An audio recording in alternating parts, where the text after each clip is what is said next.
I really wish I didn't have to film this video while the AC was running, but it's that or die of heat stroke, and this is the lesser of two evils. Hello everyone! How are we doing today? I hope the answer is good. This is going to be the first video of a series that I'm starting that, hypothetical title, Pagan Tea Time. It'll be a mix of content focusing on witchcraft and focusing on paganism and points that overlap, but we're going to be referring to it as Pagan Tea Time for simplicity's sake. It'll be general educational content, things I get asked questions about regularly, things that I want to educate on. So, I have my tea, I am in decently comfy clothing, grab yourself a beverage, get ready, get settled. Today we are going to be talking about pagan veiling. Before we delve into the subject matter of this video, I need to take a moment to acknowledge the position of privilege that I am in. I am a white pagan who lives in the United States, and therefore I will have a vastly different experience with things like head coverings than Muslim women or people of color in general will, and that is an important position of privilege that I need to acknowledge. I will not be subjected to some of the same social stigma and general treatment that other people will. That for example, Muslims living outside of the United States might. So, that is an important thing that I need to acknowledge, and here's my acknowledgement that I am in a position of privilege when it comes to discussing this topic. If I say anything in this video that needs correction, please let me know in the comments. And with that being said, let's get into the subject matter of this video. So, you may be asking, well, what is veiling? That is a question that I get in comment sections on videos here, on videos on Yield Clock app especially, and at least somewhat throughout my day-to-day life as well, because most people just don't know what pagan veiling is. It's not exactly common knowledge. The definition that I usually use when explaining it to people is that veiling in general, and especially pagan veiling, is the act of at least partially covering your hair and your head. That can be something as minimal coverage as a really wide hair tie or a wide headband, something as full coverage as a large scarf that covers your every piece of your hair and your face, or it can be something as informal as a baseball cap. It really is dependent on the individual and why they're choosing to veil how they want to do it, and what is most practical for them and their life. So it is very individualized. There's a lot of different ways that people choose to veil, and that is something we'll discuss later. And there are also a lot of different reasons that people choose to veil for. And that is the other big question that people ask me is, why do you do that? Why do pagans veil?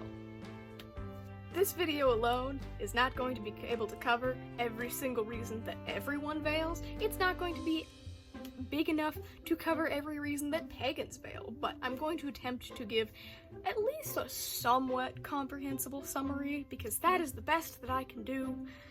Yeah. One of the most commonly known reasons and most publicly known reasons for veiling is for modesty's sake, and that is one of the reasons that people veil that is also quite prevalent outside of paganism. Another that is very prevalent outside of paganism is as a reminder of the divine. That is also quite prevalent within paganism. Within paganism, another common reason is in devotion to a specific deity. That is one of the reasons that I specifically veil. There are goddesses specifically that people veil in devotion to. I veil as a devotional to Lady Hestia, the goddess of hearth, home, and modesty and chastity within the Greek pantheon. People veil in devotion to Hestia, in devotion to Vesta, in devotion to Hecate. There are a lot of different deities that people veil in devotion to. Those are just 3 examples that I can think of. Spiritual or energetic protection is a reason for veiling that is quite common within paganism, as well as within witchcraft. And when I say energetic and spiritual protection, I need to specify that does not mean physical protection. I have had this debate with people. That is a debate that I had to make a whole video about on a separate platform, because people wanted to take that out of context. That's not me blaming anybody who chooses not to veil for anything that happens to them. I need to clarify that. I shouldn't have to clarify that, but I have to clarify that because people make interesting... People can leap. People can make assumptions. People can jump. That was a leap the size of the Grand Canyon, but people have made it. So yeah, spiritual and energetic protection does not mean it's going to protect you from everything. It's specifically in a spiritual and energetic sense. It's protecting people from negative energies. That does not mean protecting them from all negative people. Disclaimers. Spiritual and energetic protection is also one of the reasons that I choose to veil quite frequently. It helps with general, again, shielding and protection techniques, and I find that very helpful, and many other people also find that as a very helpful method for a very helpful reason to veil. Color symbolism and glamour magic is one of the things that tends to overlap between paganism and witchcraft, and that is another very common reason that many pagans and witches veil. You can use the color symbolism within your veil for different aspects of glamour magic. Black for protection, purple for psychic connection, and anything that you can think of that purple could symbolize. A veil with roses on it for passion or attraction. There are so many different options when you go into that aspect of it. It's really quite interesting and quite useful depending on what you want. I have a list on here. I have a list and script, so we're going to go through a few reasons here, rather rapid fire, for what pagan veiling is commonly used for. As a mark of one's spiritual journey, as a tool for grounding, as a method of focus during ritual, as a reminder of connection to the divine, to ward off negative spirits, and for comfort. Obviously, there are many more reasons that pagans veil, and I will provide some links in the description to talk more about pagan veiling and a few of the places that I went for research for this video, because I do not know everything, and I'm fully aware that I do not know everything. Research is important, kids! So I will provide those links in the description of the video. Future self reminder to add links in the description of the video! So that way you can do your own research outside of my video, something I highly recommend doing. Always fact check people, including when it's me. Don't treat me as your only resource for things, I beg you. Alrighty, the rest of this video is going to be the ways that I personally choose to veil and the different methods that I use. I tend to vary anywhere from a rather wide headband to complete coverage of my hair and neck. So we're going to provide a few different options here for just different styles and preferences and different needs. Alrighty, the first method that I'm going to talk about is just this bandana method. This is fairly minimal coverage, and if you use bobby pins to keep it in place, well, I'd say mid-coverage, not like minimal coverage, but it's fairly mid-coverage, it's fairly nondescript, it's not super obvious. Most people are not going to assume that you're veiling for a religious or spiritual reason, so it's fairly incognito, unless people know, in which case it's like, oh, okay, yeah, then you can kind of spot other people and it's fun. But if you keep it in place with some bobby pins, it's quite good for physical activity. I wore veils like this to a summer camp at one point, and they stayed perfectly in place. I've done a lot of physical activities with the bandana tie on, and really all you have to do is fold it in half. Well, let me grab another bandana for this. I own way too many bandanas, but really what you need is just a square bandana, and then you fold it into a triangle. And then you take this part of the triangle, this long side, and you tie it so that the tie goes underneath your hair, and you try to get like that point in the middle, and then you tie it. I find that it's a lot easier to tie it and keep it fully underneath your hair if you put your hair into a ponytail first, and then you can rip it out. If you have shorter hair and like too short to put in a ponytail, it still works. It still works pretty well. There are probably ties that are going to be a little bit more effective, but I've pretty much only ever had hair that's long enough to put in a ponytail, at least a small ponytail. So that is my personal experience. My area of expertise is not shorter hair veiling, unfortunately. Alrighty, second method that I'm going to discuss is the wide headband. This is just a headband that I bought at a craft store a while ago, so that covers at least part of my head and part of my hair, and it, again, with intention, that becomes a fairly effective veil. I also bobby pin this, but that is primarily because things don't like to stay on my head. Anyone who has ever seen me try to wear a wig for Halloween knows this. It will not stay. It will not stay if I do not put those bobby pins there. If you are like me and things don't stay on your head, invest in a package of bobby pins before you start trying to veil. I beg you. This is my one major piece of advice to you. If things don't like to stay on your head, invest in as many bobby pins as you possibly can. They're cheap, they're great, they're effective. use them. This is also very good if you want to be somewhat incognito, because it's just a headband. Nobody's gonna suspect you in your headband. I get compliments on this headband. People like it. It's fun. It's frilly. Yeah. Headbands. Wide headbands. Those are a good method. I'm already getting my hair prepped for the style after this one, but here is my gift to everyone who's going to say, do you have more tips for those of us who are in strict households and want to veil very incognitally? Behold, the beanie. The optimal hats. Hats are going to be your best friend in terms of incognito veiling. Nobody is going to accuse you of veiling when you're just wearing a beanie. It's just a beanie. Everyone wears beanies. That's very relaxed.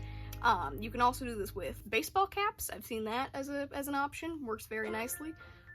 Just any hat. Bucket hats. Bucket hats are great for this, and also very cute. Invest in just a cheap hat. Or if you already have a hat, perfect. Congrats. Apply that with some intention, and bada bing, bada boom, you are veiling, my friend. We are now leaving the realm of what I would refer to as the subtle veiling techniques, and we are going into the ones that people are going to recognize that this is probably a religious thing. Okay, so this is going to be just a very simple wrap. This is a longer scarf that is wide enough to cover my hair when it's in a bun. So you're going to put this so that you've got less on this end than at this end, and you want like significantly more on this end. I probably have too much on this side. I leave my bangs poked out, but you do not have to do that. If you want to cover all of your hair, I would recommend investing in an undercap. They don't stay on my head. That's another thing in the saga of things that do not stay on Lizzie's head. Bobby pins don't help that one. It just slides off eventually. Bobby pins can delay it, but it will not stay on my head. I have tried.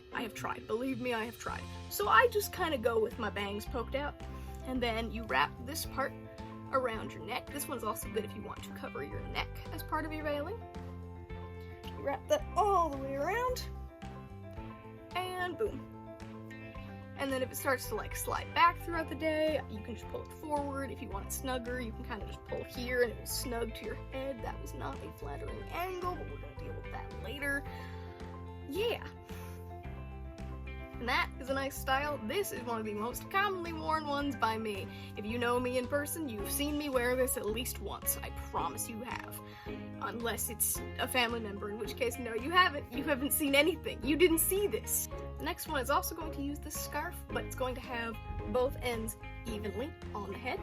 And what you're going to do is you're going to wrap it like this. This is better if you need something active, but is also more full coverage. And you're going to wrap both tail ends, and then you are going to loosely knot them in the back. Because if you do it too tight, you will choke yourself. Do not choke yourself. It's not worth it. And that will keep it at least a little bit more in place, and you don't have to worry about it if you're like doing a lot of movement. I did this when I was doing a ballroom dance class. It's effective. Highly recommend. The sun is attempting to kill me. But this is going to be just another one that's tied. We are entering back into the realm of bobby pins for a little second. So this one, I put my hair into a ponytail first, and take this scarf. This is a much smaller scarf. You do not want to do this with a super wide scarf. It will look strange.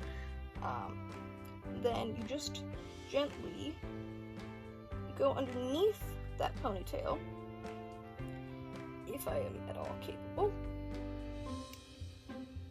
I'm struggling. It's okay, I've done this a lot, I promise. I promise I've done this before. Go underneath that ponytail, and you tie it, and take your hair out of the ponytail, so that it looks a little bit more chill. This was supposed to be even tails, but I got a little messed up there, so it's okay, it's fine. And then, bobby pin. You bobby pin on both sides, but I'm only doing one because I'm going to change out of this very fast. But yeah, it's pretty nice. I have heard this one called the pirate wrap before, and it does look a little bit piratey depending on the scarf you use. But it's fun. Highly enjoy. Highly recommend. It's great. This last one is also going to be more full coverage, and it's going to be the one that I do when I want all of my hair covered and not in a bandana way, but also I cannot stand something touching my neck right now. So, we do... Take it, we put it evenly over the head. And then we knot it. We knot it back here.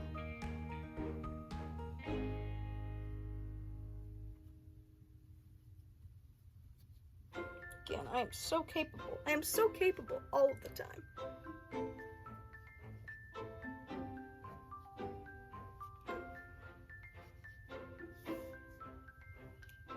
So capable all the time. Anyway. And then take this and we kind of fold it. And wrap.